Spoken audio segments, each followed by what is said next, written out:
Bonjour à toutes et à tous. Dans cette troisième vidéo, nous allons évoquer l'art gothique à travers l'exemple de la cathédrale d'Amiens, et pour cela il faudra prendre la page 60 de votre cahier. Cette église cathédrale Notre-Dame d'Amiens a été construite essentiellement au XIIIe siècle, dans la première phase du gothique. Revenons d'abord aux origines du gothique. Au début du XIIe siècle, nous avons un homme, l'abbé Suger, qui a donc été élu à l'abbaye de Saint-Denis, qui a décidé de faire reconstruire la basilique Saint-Denis. Et pour cela, il va se fonder sur les recherches, sur les études et sur les écrits qui étaient recopiés par les moines de l'abbaye. Dans un de ces écrits est évoqué le fait que Dieu est lumière.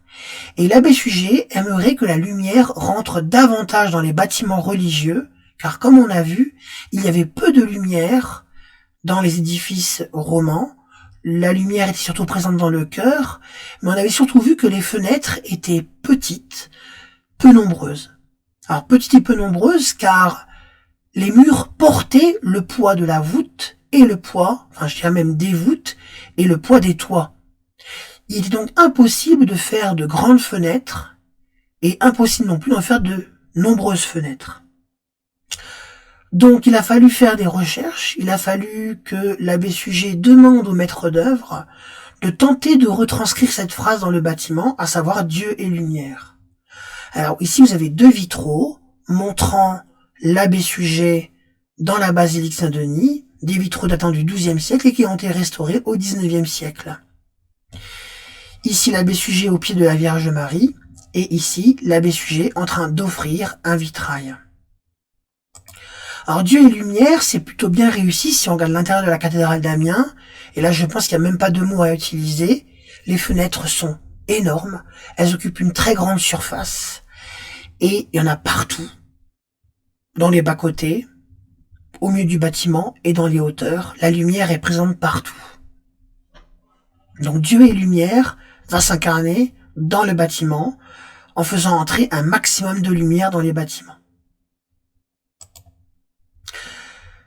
Alors si on devait localiser la cathédrale d'Amiens et sa ville, nous sommes donc au nord de Paris, toujours dans le cadre des frontières du Royaume de France en 1223, à la fin du règne de Philippe Auguste. Alors justement, pourquoi on parle de cathédrale et pas simplement d'église? Eh bien, il faut savoir que la cathédrale, c'est l'église de l'évêque. Là, vous avez ici à gauche, devant les grilles du chœur, un hôtel qui a été construit en fait en 2014. Et sur cet hôtel construit en 2014, vous constatez différentes chaises, dont une qui doit attirer votre attention, car elle est très grande. Eh bien, cette chaise, c'est la chaise de l'évêque.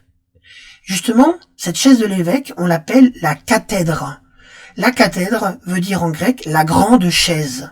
Je pense que c'est assez compréhensible. Cette chaise a un grand dossier.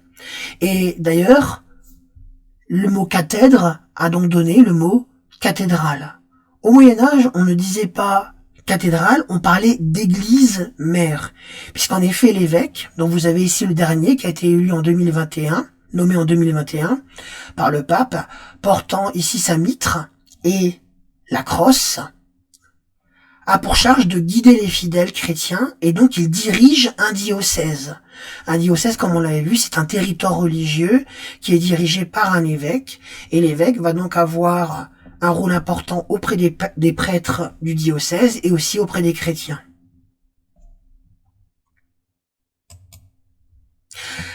La cathédrale, on l'appelle aussi Notre-Dame. Alors si on l'appelle Notre-Dame, c'est en lien avec la Vierge Marie. Donc cette église, elle est dédiée aussi à la Vierge Marie.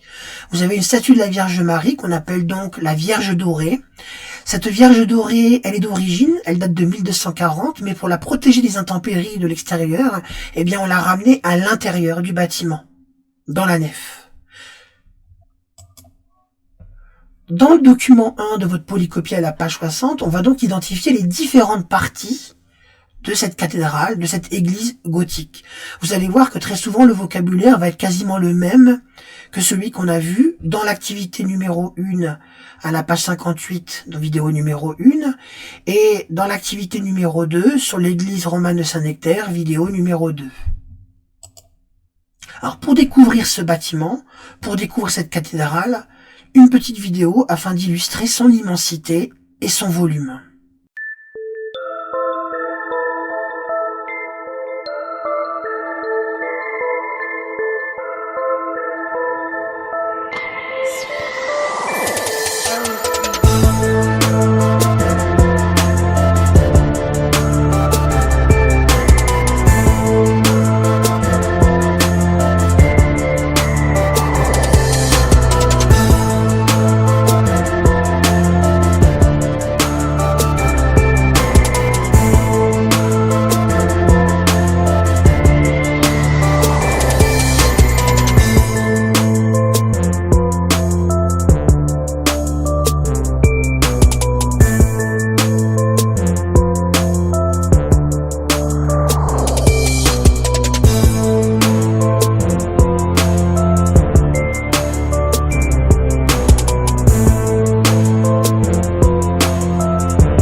Donc, ce bâtiment est immense.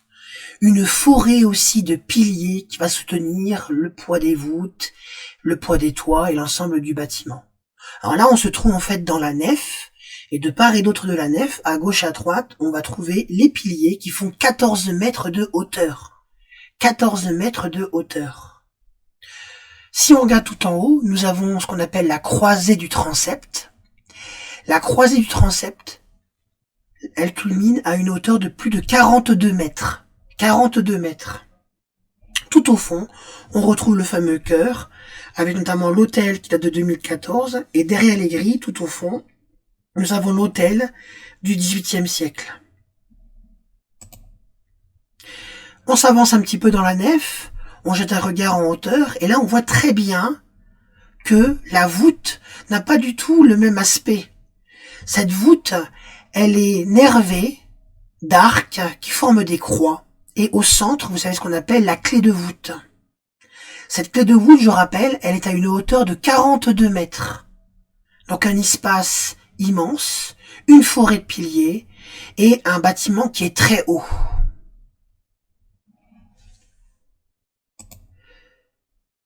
Si on regarde dans le transept, nous avons ici un regard sur le transept nord. On voit aussi les immenses vitraux qui composent cette cathédrale. Alors imaginez 42 mètres de hauteur, eh bien les vitraux ici font la moitié de la façade, donc 21 mètres de vitraux et 21 mètres de murs. Au centre, tout en haut, on a bien remarqué la rosace qui fait plus de 11 mètres de diamètre. À l'opposé, là on regarde vers le transept sud, on voit qu'il y a beaucoup plus de lumière, c'est normal, le soleil passe par le sud. Eh bien, on remarque la même chose, une façade de 42 mètres de hauteur, dont la moitié est composée de vitraux, laissant rentrer une importante quantité de lumière, avec toujours une rosace qui fait 11 mètres de diamètre. Alors là, on va se rapprocher un peu du chœur. Le chœur qui est ici, on voit bien la grille qui a été forgée au XVIIIe siècle. Devant, on retrouve l'autel qui a été fait en 2014. Derrière, vous avez un autre élément qui a été fabriqué au XVIe siècle. On parlera éventuellement un peu plus tard sur place. Et à l'arrière-plan, vous avez la hauteur et les immenses vitraux du bâtiment originel du XIIIe siècle. On va contourner le chœur et on va passer par le déambulatoire. Et là, on voit très bien toujours ces fameux piliers qui font 14 mètres de hauteur. On continue dans le déambulatoire. Nous sommes de l'autre côté du déambulatoire, et là on constate sur notre droite l'hôtel de tout à l'heure que je vous ai évoqué, l'hôtel du XVIIIe siècle dans le chœur, avec toujours ces fameux grands piliers de 14 mètres de hauteur. Ici, nous sommes tout au fond de la cathédrale, au niveau du déambulatoire, et nous sommes la partie qui regarde le plus à l'est. Nous sommes dans ce qu'on appelle la chapelle axiale, parce qu'elle se trouve dans l'axe du bâtiment. Dans votre tête, ça veut dire que devant vous, vous avez la chapelle axiale, derrière vous, vous avez le chœur, encore derrière le transept, et encore derrière la nef. Vous avez ici un autel, et les immenses vitraux de plus de 14 mètres de hauteur. Alors là, les vitraux, vous voyez qu'il y a beaucoup plus de couleurs, ce sont des vitraux qui ont été restaurés au 19e siècle, parce que malheureusement, la plupart des vitraux du 13e siècle ont disparu. Mais il en existe encore quelques-uns. Si on fait un petit zoom, on regarde sur ces vitraux, on va retrouver des scènes religieuses, notamment des scènes où on verra Jésus, des scènes où on verra des saints, où on verra la Vierge Marie, différentes scènes de la Bible. Retour alors sur le plan, comme dans les deux précédentes vidéos, vous allez avoir des mots à placer qui sont indiqués ici, et ces mots à placer sont à mettre dans le plan. Alors vous vous rappelez que la plupart des éléments qu'on a vus, vous pouvez aisément les placer, puisqu'on les a déjà vus deux fois, une fois dans la vidéo 1 et une fois dans la vidéo 2. Donc on doit placer la chapelle axiale, le chœur, le déambulatoire, la nef, les chapelles rayonnantes, le transept, les bas-côtés et les tours. Appuyez sur espace, c'est à vous.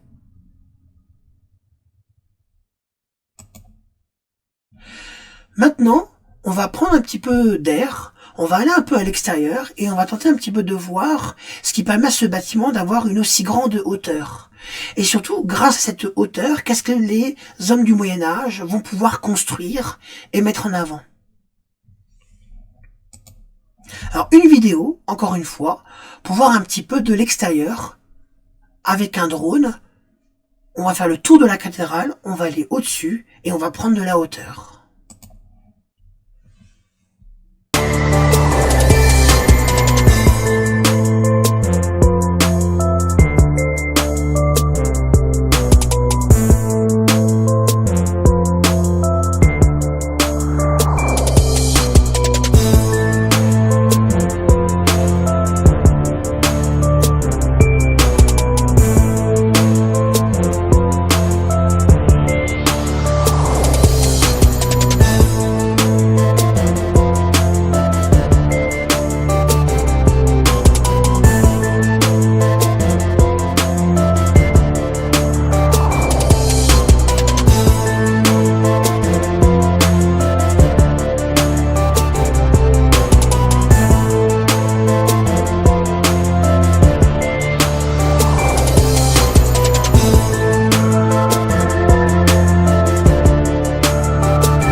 Alors je pense que dans le bâtiment, dans cette cathédrale que vous avez dû admirer en fonction avec la vidéo, vous avez dû vous rendre compte de ce plan immense, un plan immense, 145 mètres de longueur sur 70 mètres de largeur, une hauteur de 112 mètres avec une flèche qui culmine dans le ciel à 112 mètres de hauteur, et vous avez dû repérer les différentes parties, la nef, le transept et le chœur. Mais là on va s'intéresser un petit peu sur justement un des éléments qui va permettre de soutenir le bâtiment, soutenir la voûte, le toit à une telle hauteur, ce sont les contreforts. Les contreforts, c'est en partie eux qui vont soutenir le poids du bâtiment, et vous en avez de très nombreux autour ici du transept. Alors là, on est dans le transept sud, celui qui fait face au soleil, celui qui reçoit le plus de lumière, et on voit le nombre de contreforts qui vont permettre au bâtiment de culminer à une telle hauteur. Alors ici, vous avez donc le document 2, la vue extérieure, où là vous avez peut-être dû commencer à repérer certaines petites choses. Le cœur, la flèche, un élément nouveau qu'on n'a pas encore évoqué, les arcs-boutants, qu'on verra un peu plus tard. 112 mètres, le transept, les vitraux et les contreforts. Donc maintenant, vous pouvez appuyer sur espace pour compléter le document 2 avec les propositions qui sont présentes à droite. C'est à vous.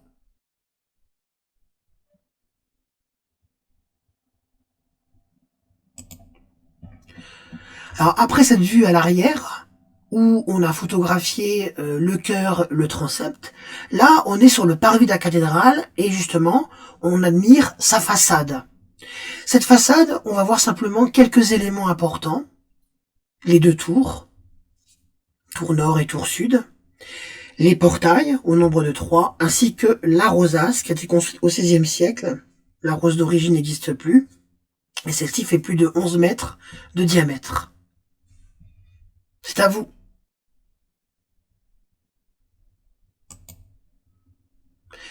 Maintenant, une autre petite vidéo, dans le but de compléter un petit peu ce qu'on a vu.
Alors, justement maintenant, on va pouvoir passer au document 4. Vous avez déjà, dans la vidéo précédente, quelques éléments qui nous ont permis un petit peu déjà d'identifier que les constructions, les éléments d'architecture étaient vraiment différents par rapport à l'art roman. Alors justement, tout à l'heure nous avons parlé des piliers qui font une hauteur de 14 mètres. Entre chaque pilier, vous avez un arc. Mais si vous regardez bien, cet arc n'est pas du tout arrondi. Cet arc est ce qu'on appelle un arc brisé. Cette invention technique du début du XIIe siècle va permettre de supporter davantage de poids et de surtout faire porter davantage le poids sur les piliers et d'aller beaucoup plus haut en hauteur. Au-dessus des arcs brisés, à plus de 21 mètres de hauteur, nous avons ce qu'on appelle le triforium. Alors le triforium, c'est comme la tribune, c'est un couloir de circulation, mais qui ici est fermé, c'est-à-dire qu'on ne peut pas voir à l'extérieur, mais on peut très bien voir ce qui se passe dans la nef. Le triforium va continuer, mais là pour le coup, il va être équipé de vitraux qui vont augmenter la quantité de lumière reçue à l'intérieur de la cathédrale.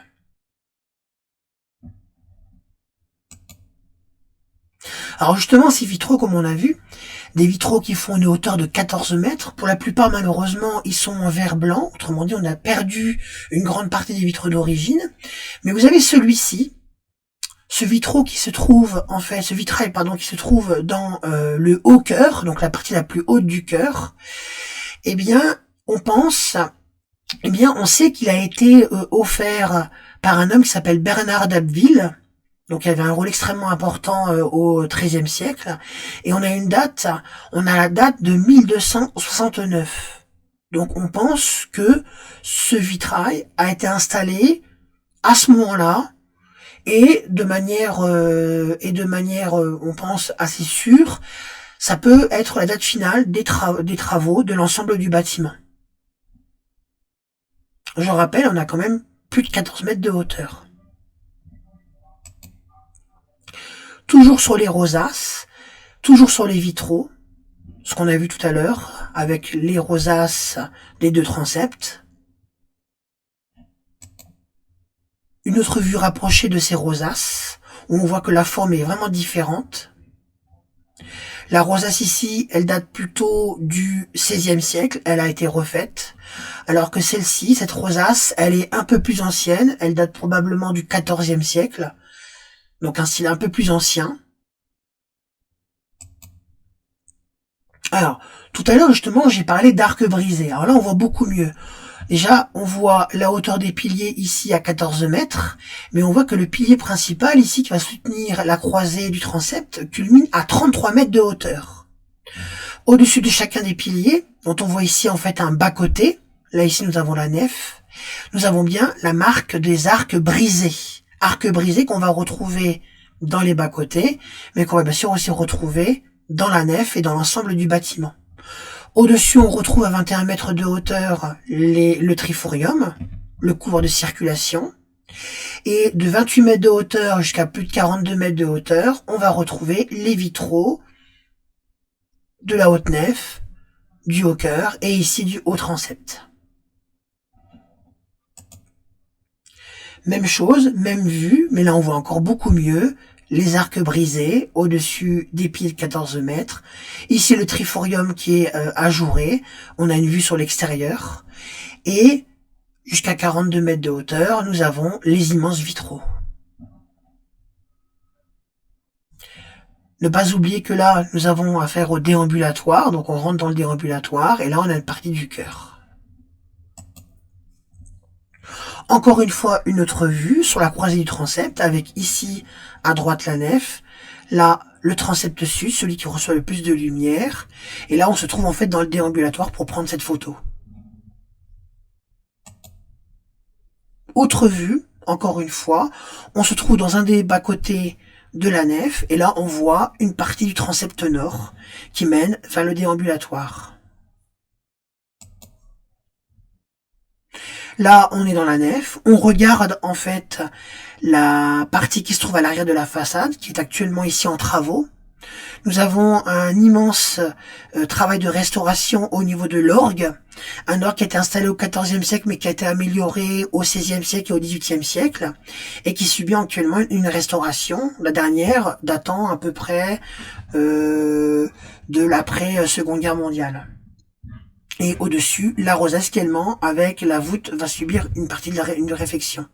Donc un immense échafaudage qui culmine à plus de 42 mètres de hauteur.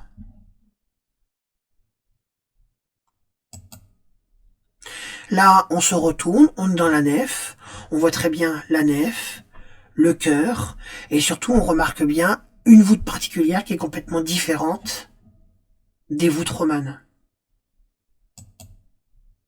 Alors justement, ces fameuses voûtes, on va s'y attarder un tout petit peu quand même, puisque vous remarquez que ces voûtes, elles ne forment, c'est pas une surface qui est plane, c'est pas une surface qui est plate, mais on va parler en fait de croisées d'ogives. Je pense que vous comprenez pourquoi on parle de croisées, car les arcs, les 4 arcs forment une croix, et ces 4 arcs vont se réunir en un point central qu'on appelle la clé de voûte, ou la clé d'ogive.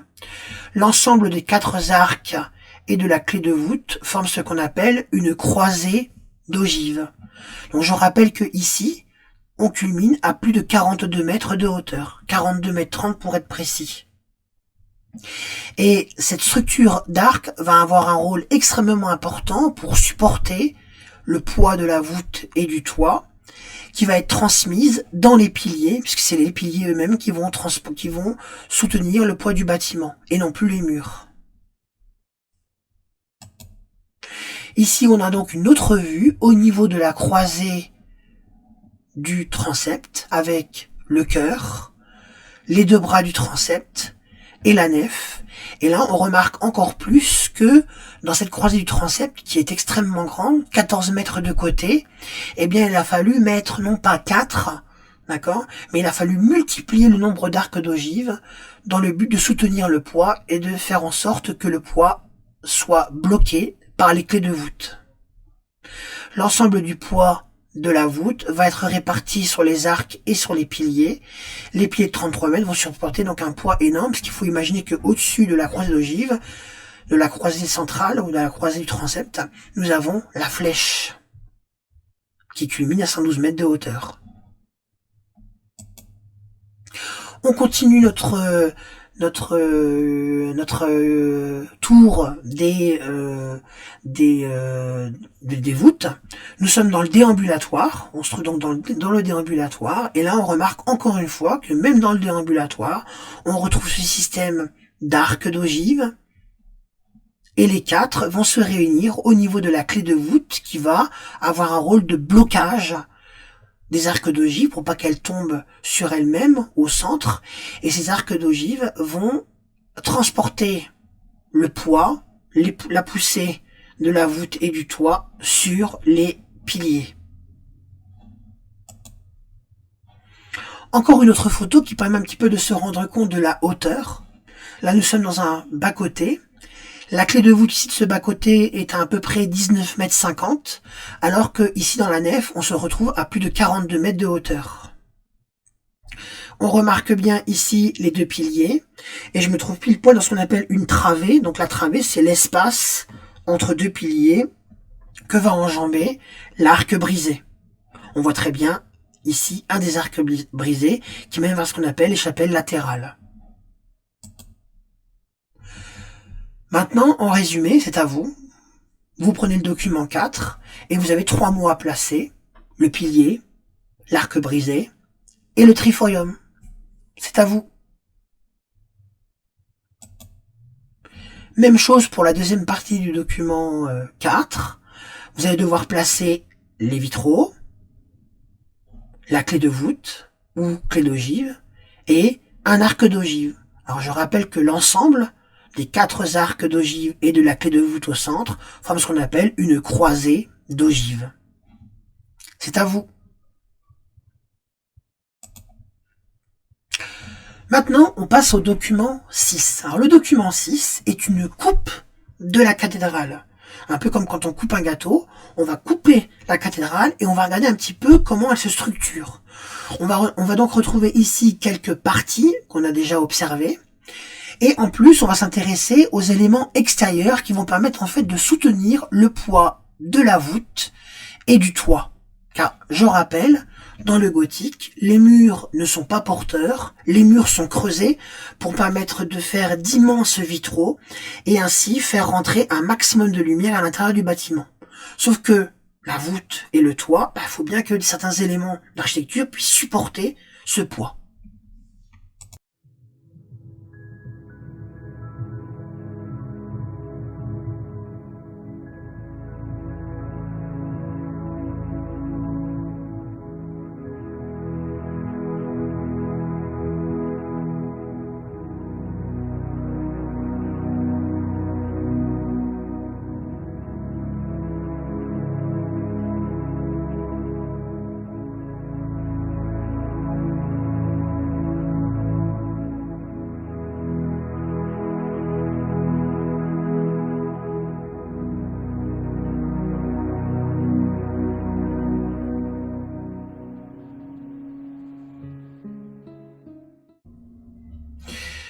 Donc ici, nous avons donc vu comment ils pouvaient construire les voûtes. Alors si vous regardez bien, on retrouve donc nos piliers qui sont à 14 mètres de hauteur. Là, on se trouve au niveau du chœur. En face, vous avez la nef. Là, vous avez actuellement, alors c'était la photo à peu près au niveau de janvier, février 2020, lorsque l'échafaudage immense qu'on a vu tout à l'heure a été construit. Donc le chœur, la nef, le déambulatoire, avec donc des piliers de 14 mètres de hauteur. Ces piliers qui culminent à 14 mètres de hauteur vont permettre aux arcs brisés d'enjamber les travées. On voit bien la forme pointue de ces arcs, qui sont en fait de demi-cercles. À 21 mètres de hauteur, on va trouver donc la tribune dans laquelle on va pouvoir circuler. Et à partir de 28 mètres, on va avoir donc les immenses vitraux. Mais si vous regardez bien, les piliers vont continuer à franchir ces différents éléments. Et ils vont culminer à 33 mètres. Et c'est à partir de là qu'a été installé l'échafaudage, permettant la construction des voûtes. Voûtes qui culminent à 42 mètres de hauteur. On revient un petit peu là-dessus, on l'a bien vu tout à l'heure. La croisée, une croisée d'ogives, donc c'est la rencontre de 4 arcs qui vont justement se réunir au centre au niveau d'une clé de voûte qui culmine à 42 mètres de hauteur. Là, on voit très bien cette photographie d'un prise à partir du triforium, photographiant le triforium au niveau du cœur, donc de l'autre côté.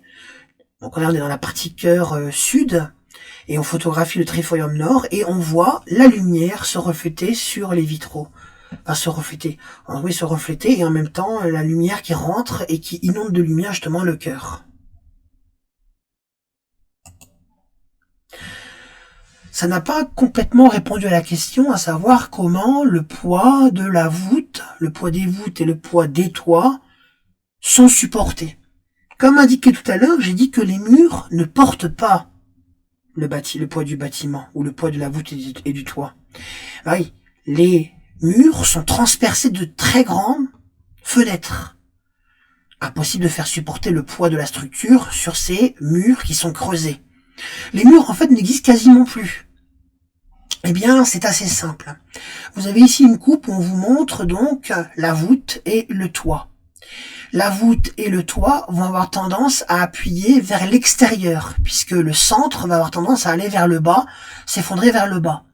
Mais le poids, les forces vont être communiquées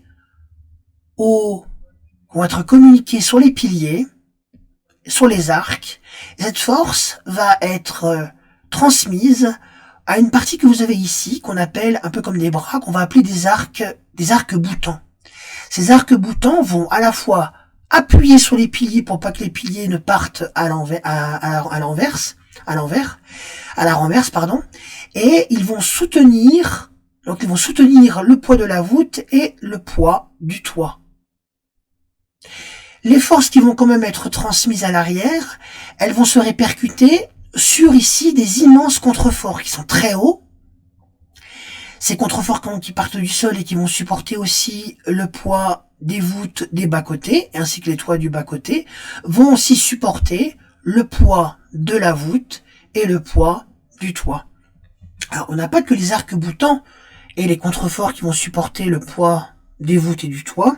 Vous avez aussi les piliers, les immenses piliers qu'on a vus à l'intérieur, qui vont eux aussi supporter le poids du bâtiment. Ainsi, aucun mur ne supporte le poids des voûtes et des toits. Les forces de poussée sont transmises par les arcs d'ogive aux piliers et par les arcs boutants aux contreforts. Là ici on a une belle photographie, d'accord, prise au niveau d'une des tours et qui permet en fait de bien voir les arcs boutants qui vont en fait supporter le poids des voûtes et le poids du toit. On a même d'ailleurs renforcé ces arcs-boutants par d'autres arcs-boutants d'ailleurs, afin de mieux supporter le poids à la base ici des voûtes. Voilà. Maintenant, vous allez pouvoir remplir le document 6 avec les différentes informations que je vous ai données. Alors, j'ai pas évoqué le pinacle.